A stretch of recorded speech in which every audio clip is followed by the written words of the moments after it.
بہت دور روشنیوں سے بھرے شہر میں ایک لڑکی عائشہ رہتی تھی۔ عائشہ کی آنکھوں میں خواب تھے اور دل میں ایک ہی ارمان، میں ڈاکٹر بنوں گی، لوگوں کی جان بچاؤں گی۔ لیکن اس کا باپ رفیق صاحب بہت سخت مزاج آدمی تھا۔ وہ اکثر کہتا، نہیں عائشہ، اس راستے پر مت چلو۔ عائشہ حیران ہوتی، لیکن کیوں بابا؟ تب رفیق صاحب کی آنکھوں میں آنسو آ جاتے۔ سالوں پہلے ان کی بیوی بہت بیمار ہوئی تھی۔ شہر کے مشہور ڈاکٹرز نے بھی ہاتھ کھڑے کر دیے تھے، اور پھر ایک دن وہ ہمیشہ کے لیے چلی گئی۔ اس دن سے رفیق صاحب نے ڈاکٹرز سے نفرت کر لی تھی۔ رفیق صاحب غصے میں کہتے، ڈاکٹر صرف جھوٹی امیدیں دیتے ہیں، میں اپنی بیٹی کو اس درد سے گزرنے نہیں دوں گا۔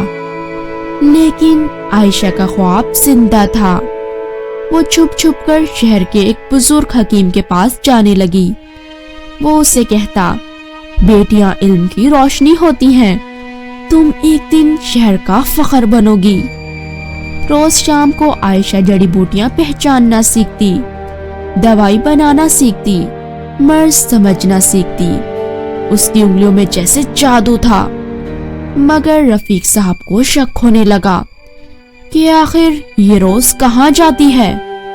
ایک دن وہ چھپ کر عائشہ کا پیچھا کرنے لگے، اور پھر انہوں نے سب کچھ دیکھ لیا۔ عائشہ دوا بنا رہی تھی۔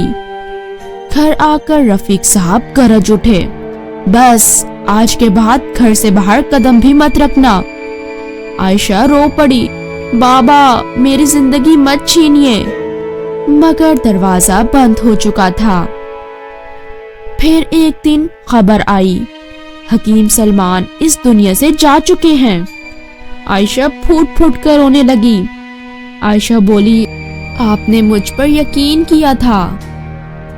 وقت گزرتا چلا گیا اور اچانک شہر میں ایک خطرناک بیماری پھیل گئی۔ لوگ گرنے لگے، ان کی حالت خراب ہونے لگی۔ ہاسپٹلز بھر گئے، ڈاکٹرز پریشان ہو گئے۔ بڑے بڑے ڈاکٹرز آئے، حکیم آئے، مگر علاج نہ ڈھونڈ سکے۔ شہر میں خوف پھیل گیا۔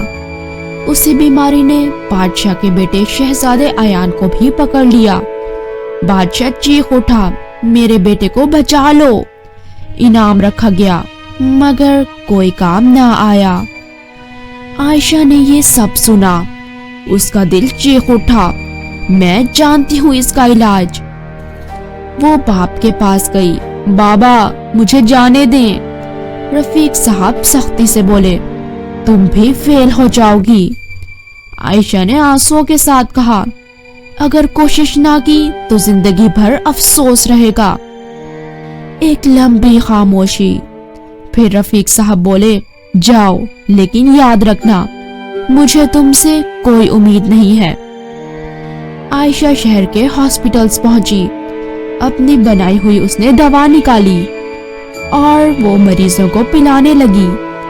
کچھ گھنٹوں میں چمتکار ہونے لگا، بخار کم، سانس ٹھیک، چہرے پر روشنی۔ لوگ خود بخود اٹھ کر بیٹھنے لگے۔ پھر وہ شہزادے کے کمرے میں گئی، آہستہ سے بولی، یہ دوا امید ہے۔ عائشہ نے زیان کو بھی وہ دوا پلائی اور کچھ دیر بعد اس کی آنکھیں کھل گئیں۔ شہر میں شور مچ گیا، ایک لڑکی نے چمتکار کر دیا، شہزادی عائشہ نے جان بچا لی۔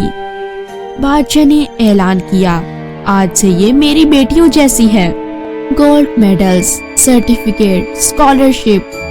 رفیق صاحب بھیڑ میں کھڑے تھے، آنکھوں میں آنسو، سینہ فخر سے بھرا ہوا۔ وہ بولے، میری بیٹی غلط نہیں تھی، میں ہی غلط تھا۔ عائشہ نے باپ کو گلے لگا لیا، بابا میں نے آپ کا بھروسہ جیت لیا۔ کچھ سالوں بعد ڈاکٹر عائشہ شہر کی سب سے مشہور ڈاکٹر بن چکی تھی۔ وہ غریبوں کا مفت علاج کرتی، بچوں کو پڑھاتی اور حکیم صاحب کی تصویر کو روز سلام کرتی۔ ہر مریض سے کہتی، کبھی خواب مت چھوڑنا، قسمت ان کا ساتھ دیتی ہے جو ہمت نہیں ہارتے۔ اگر آپ کو ہماری یہ کہانی پسند آئی ہو تو چینل کو لائک، شیئر اور سبسکرائب کرنا مت بھولیے گا۔